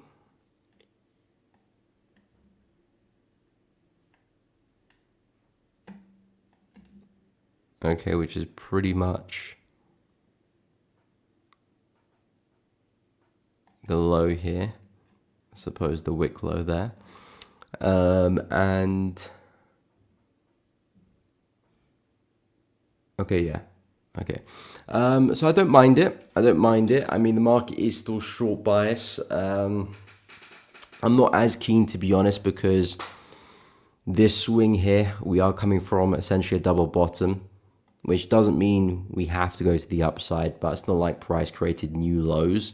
If price created new lows here, then pulled back, well, that will show to me that, okay, the trend is still relatively healthy. There's still sellers in the market. We're still seeing momentum. That'll give me a bit more confidence to keep selling the market. If we're pulling back off an equal low, yes, we might still eventually take out those lows, but I wouldn't be so keen to jump into pullbacks because it could get awkward and it could mean a reversal as well. So I'm always wanting price to rip through lows and then pull back, because that at least gives me evidence that the trend is still alive.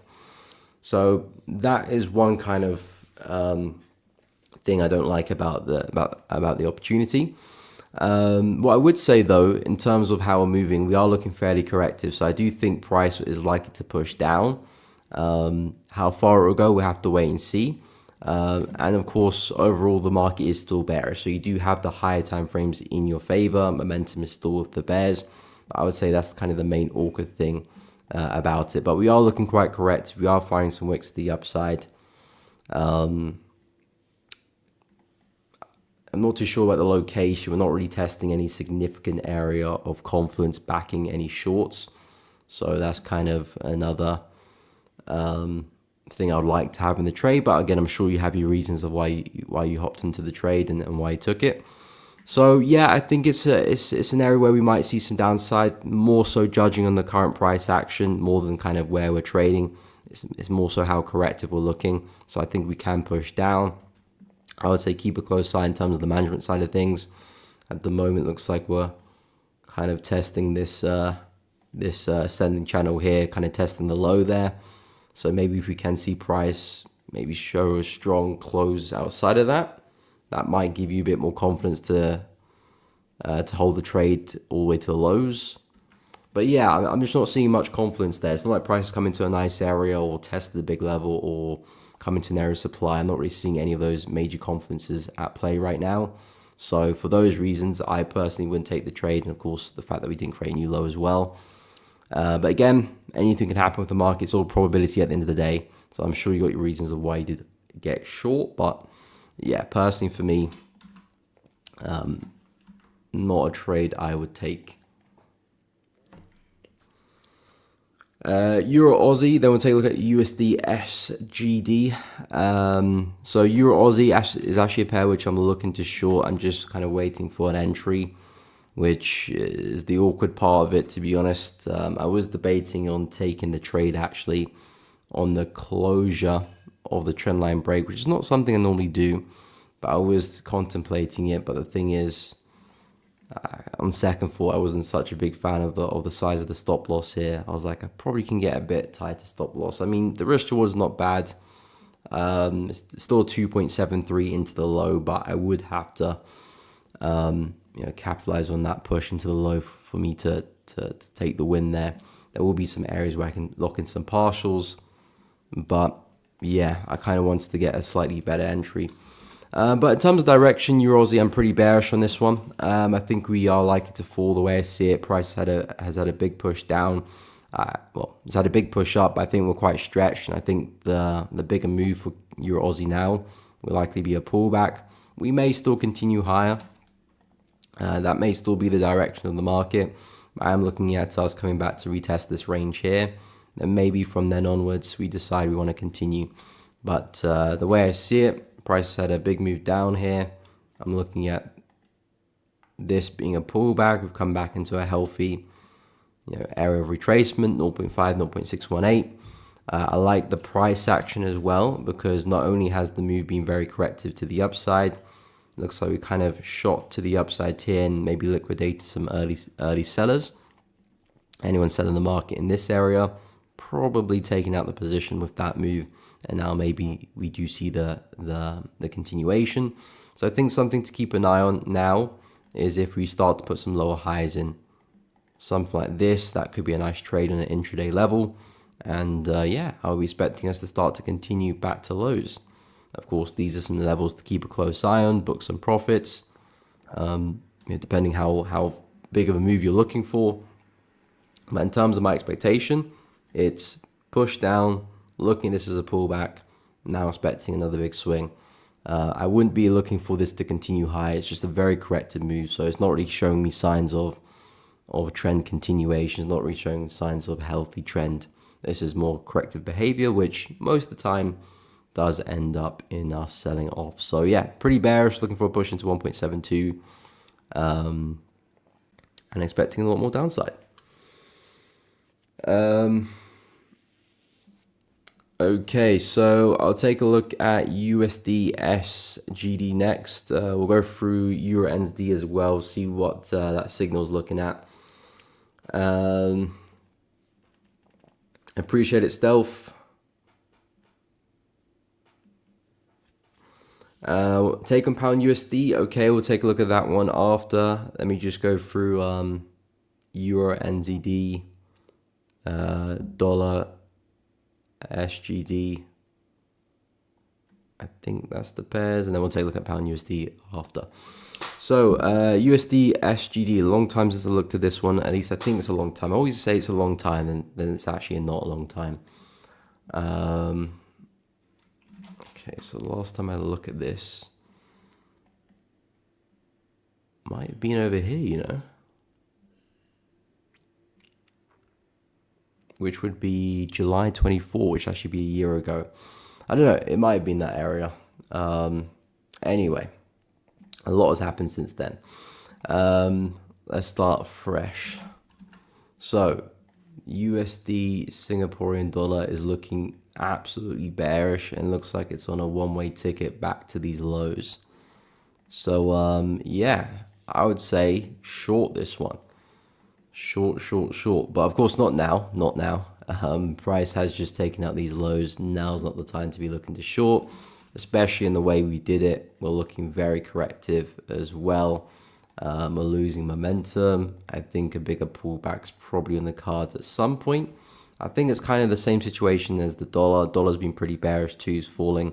I think the dollar's going to retrace soon. And perhaps that forms a bit of an uptrend, and then eventually we do turn around and get that bigger sell. Because long term, this is where we're expecting price to get to. But after taking out the lows, after looking very corrective, now's not the best time to be at least looking for a big short. I'm not saying you can't short the market. You definitely can. And still walk away with a nice trade, but I wouldn't be looking for anything too big. So I think this is an area to keep an eye on, because if I do whip out the old channel here, this is kind of the descending channel. You've got a nice area of supply nice up move before a really big sell. And of course, you've got the up end of the channel. So naturally, this is a nice place for a short. And maybe a nice intraday move or intra-week move, maybe for like a day or two. That could be a nice short. I wouldn't bank on anything special in terms of a big move here for USD SGD because, like I said, we're just taking out some major lows. The market's looking a bit tired now. So although from a lower time frame perspective, it's a nice place for a short, I just wouldn't look for a big move here. At the most, a pushback to these lows, but I probably would take some profit before that.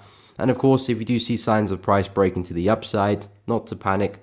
There might be some nice counter trend buys here to take advantage of, but the expectation is, okay, we'll break into the upside here, probably to see some counter trend move to the upside before we do get that bigger sell, and we do continue that journey, back into these lows.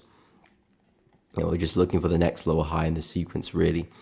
So this is what I'm expecting longer term, in the next few weeks, maybe a couple of months, a bigger pullback at some stage and then a big drop. In terms of the lower time frames, you might have some joy off a short here. But again, be prepared to get out quickly. It might not be a big move. But yeah, we'll have to wait and see. It depends whether we get the breakout or not. Okay, so we'll go through Euro NZD as well. So this is another pair which I'm actually expecting a big drop for as well. Of course, I just went for Euro Aussie. I'm expecting a big push down. So 9 times out of 10, I'll be expecting a drop for Euro NZD as well, because Euro Aussie, Euro NZD pretty much go hand in hand. But I would prefer Euro Aussie's price action. I think it looks a little bit better. I think maybe I might get a better entry for Euro NZD, but I like what I'm seeing on Euro Aussie a bit better. But same logic applies. Very correct to move on the way up. For me, this kind of looks like price is getting ready for a bit of a drop here. The way I see it, if I expand to the higher time frames, we had another big stab to the upside. Look what happens when we do have these very erratic stabs to the upside. We have pretty big, meaningful sell opportunities. And I think we'll probably go through another one here, another way down for quite a while. We'll see what that results in. Maybe we still go up, maybe we come back down, who knows. But what I can see is a bit of a pattern with these very aggressive moves up. And it looks like we've just repeated that. So I do think we're likely to keep falling.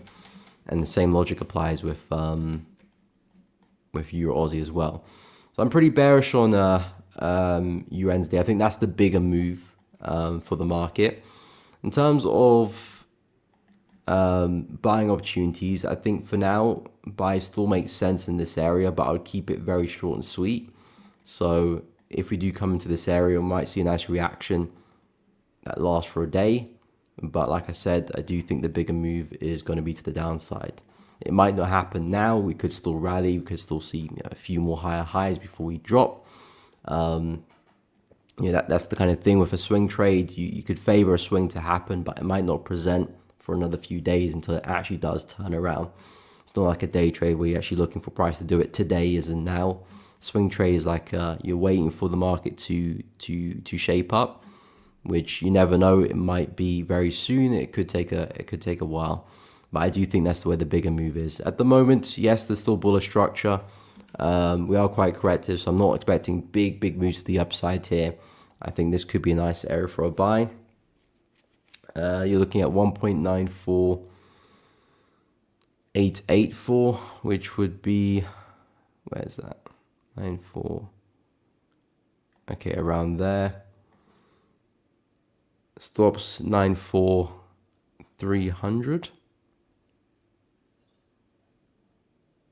So that would be around here. And targets 96, which would be there. I mean, I like the target, not asking for too much. I can see the logic there, kind of looking for the retest of the high here. Personally, I'd rather buy where the stop loss is. So this is the entry. That's the stop loss, that's the target. So I'd rather buy where the stop loss is than have my stop loss underneath that, to be honest. And the target still makes sense. So the target there's nothing wrong with. Basically just looking to target the highs there. But I'd rather buy where the stop loss is, have my entry in this kind of area, and then look for the move.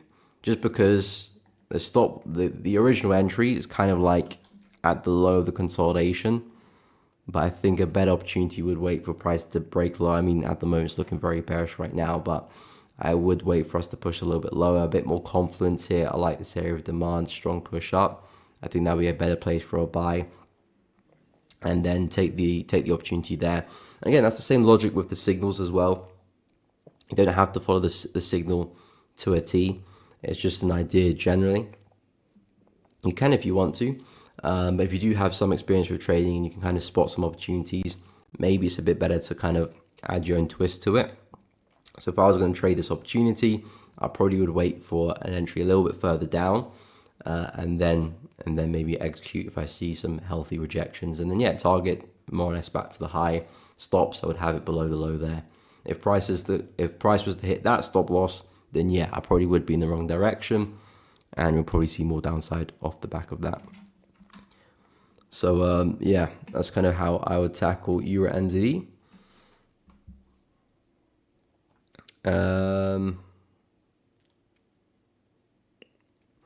Okay, so I'll go through pound USD for stealth.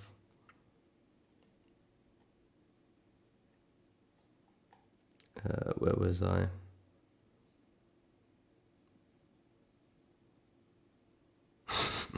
Producer joint, and just saw that comment from Lighton. Funny. Karim, Ethereum. Okay, we'll take a look. Soaring pullback soon. Feeling FOMO. I haven't actually looked at Ethereum. But yeah, we'll take a look at that one. I'm interested. Yusuf, no problem, my man. Happy to help. Have a great day as well. Samuel, gold. Okay, we'll take a look at gold. Poppy, no problem. I don't do channels often. I see the trade differently now. Fair enough. I mean, channels are kind of just rough guides of how prices are operating. Channel is not a given law, but it's nice to kind of get the confinements of market structure. And a break of a channel is kind of like a nice sign to say, okay, maybe that structure is going to end now, and maybe we're going to trend in the opposite direction. So it's a good reference point. Most chart patterns are kind of reference points. You need to have a little bit more experience to it than just that. But yeah, some people use channels, some people don't. I quite like them, to be honest. In terms of pound USD, which is operating, funny enough, in another channel, I do think there could be some nice buys for this one. So if I map out the old channel from the high to the lows, you can see price has been pretty synchronized. It hasn't really been too awkward, just been higher highs and higher lows, and we've been repeating that for quite a while. I like this area here, the low end of the channel, where we've got this brief area of demand here before price had ripped to the upside. Of course, you've got the low end of these channels. I think this is a smart place for a buy. Now, again, the same situation applies to Euro and the DXY. I do think pound's a bit stretched. We've taken out some major highs to our left. So I'm no longer looking for any big moves for pound USD to the upside. Even if we are going to continue trending to the upside, I do think we're going to have a bigger pullback at some stage. Then maybe we do see the bigger continuation after that. So I still think this is a smart place for a buy, but how big of a move we see from that, we'll have to wait and see. That's where the management comes into play. It might be a reaction that lasts for a day and then maybe price go and breaks through. Or maybe it's a reaction that takes us back to highs and maybe see some new highs as well. How price progresses will illustrate that to us. But the key thing is to see how price reacts when we get here. Do we see some wicks? We've fired some really nice wicks here previously. Can we see that again through here as well? I think that would be a nice confluence for a buy. Then maybe a nice strong candlestick pattern to back that up. But on the other side of the coin, if we don't see much rejection and momentum just stays really bearish and we end up breaking through, well, that would be a pretty bearish signal to me, especially if you end up taking out this low here as well. And I would be looking for lower highs and some more downside off the back of that. So that would be what I'll be waiting for if I'm going to go bearish. But at the moment, we're not quite there yet, still approaching this area. Let's see how price reacts, and then we can map that from there. In terms of Ethereum, I'm interested in this one. How bullish are we looking? Ooh. Okay, I did look at XLM yesterday. XLM was flying. Yeah, XRP seeing, not XRP, sorry. Ethereum seeing some big moves. And I've been expecting this, to be honest. I didn't think it would happen so quickly, but the reason why I've been looking for some strength on Ethereum is because price is holding a really, really big level on the weekly chart here for Ethereum. Really strong support. Last time price respected this area, it's a huge move to the upside. Price has since recovered that. We did break through, but the way I see it, this looks like a big fake out to me. Price has recovered and now has had a sensible retest. So I'm kind of looking at this as potentially something like this to happen. That's a humongous move for Ethereum. You're going from 2,200 to 4K. That's almost doubling in price if we're going to get back to resistance there. So yeah, I think there's a lot of upside potential, especially if we can stay above, that support level on the weekly chart. So in terms of the FOMO, I wouldn't be too worried about that, because if price is going to push here, there will be other opportunities to take some buys. Maybe the opportunity down here has gone, but not to worry. There's a lot of upside to maneuver. I'll just keep an eye on resistance now, because we are coming back to an area where we've seen a lot of rejection. Not the place you want to be buying. If you have FOMO, this is definitely the worst time to be looking to try and chase that, because we could come straight back down, from this area. I would suggest keep an eye out. If we do see price continue to break through this, then Ethereum does really mean business, and then some pullbacks afterwards will make sense. Hopefully you can find that along the way. But that's where I'll be expecting price to get to. So if we are really going to push up and price really does mean business, there will likely be opportunities on the way up. Maybe the initial one has gone, but I'll just stay on the sidelines and be patient. But we're approaching major resistance now. We could come back down. So, we're not out the woods just yet. Yes, we're respecting support, but we still got to break through this area if we really mean business. And if we can do that successfully, then yeah, pullbacks along the way would be my kind of expectation there. In terms of gold, I'm not the biggest fan of gold, to be honest. It's a very flat pair. I'm not really seeing much of an opportunity, at least from a swing perspective, which is kind of where I'm at. I like the level down here. So if gold was to push back to the lows here, I would be interested in a buy, to be honest. What's that? 31.40, 31.50. If we can get down there, I like the buys. At the moment, we're kind of just in the middle of a range here. Price has been up and down, fluctuating quite a lot. I'm not seeing much of an opportunity. I would say though, on the lower time frames, 15-minute chart, there might be something here. Your price is operating within this trend line. We're coming back into an area where the low high could form. You can see how corrective we've been on the way up. This to me looks like momentum is drying out and possibly getting ready for a bit of a sell there. So I like the shorts here for gold. I'd say a nice confirmation would be maybe a strong close outside of that channel. So something like this, entry off the back of that, stops above the high, and then maybe targets back at the low of that support level or that area of demand. So yeah, gold I would be bearish on intraday only. I would still wait for some confirmations, not quite there yet. We're still kind of chugging to the upside, so need that confirmation. But the idea would be a short back into this area, and that's it. I wouldn't look for anything more than that. We're very corrective. We're inside a range. I wouldn't look to try and hold any positions for a longer term swing, because we're just fluctuating. The chances of price pushing in your favor, eventually topping out somewhere and coming back against you is pretty high in these conditions. So I would be very careful of that. So yeah, hopefully that makes sense. No problem. Happy to help. Yeah, Kajian, I'm actually short on that one. Appreciate it, Malik. If you guys are enjoying the stream, please be sure to drop a like and subscribe. We have come up to the end of the stream, folks. I will be live again tomorrow. I'm currently short Kajian, but I'm going to keep a very close eye on this in terms of the management, because yen at the moment is still pretty weak. If I go take a look at the yen basket, it's still looking pretty weak to me. It's still falling. So if the yen basket still does keep pushing down, that's probably going to go against me for CAD yen. So I'm going to pay a close attention to this one in terms of the management side of things. But I'm happy with the entry because I'm right at the high. So I'm kind of giving myself the most flexibility with the trade. But yeah, if momentum can pick up, then hopefully we can see a pretty big move down.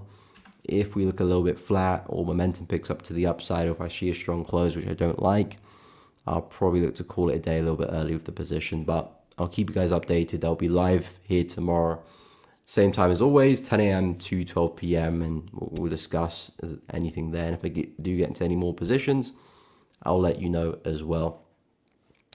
But guys, really appreciate you tuning in to another stream. Like I said, I will be live again tomorrow, same time as always, 10 a.m. to 12 p.m. UK time. So make sure you're there. If you're free, come tag along. Do really appreciate everyone in the chat today. Had a good session, so I really appreciate it. If you guys have enjoyed the stream, please be sure to drop a like and subscribe to the channel. It does really help out. And of course, hit the bell so you don't miss out on any streams or uploads in the future. If you want to take a look at the AI signal group on Telegram, I did post the link there, but I will post it again. This will be a paid service later on, but to celebrate the launch, there is free access at the moment to early registrations. If I can find the link, there we go. So do check it out.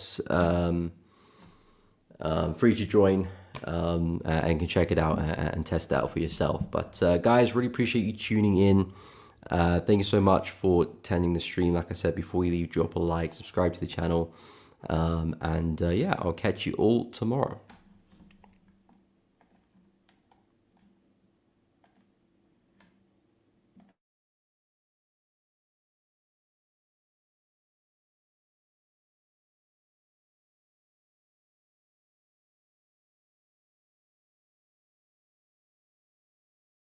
Zentrix AI.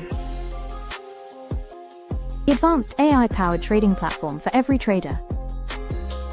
Everything you need for trading success. Research, strategy, automation, trade signals, all in one platform. Write strategies in plain language. We build the bots. Forex, crypto, stocks, futures. Every market. Let AI do the heavy lifting. Zentrix AI. The future of trading is here. Are you ready?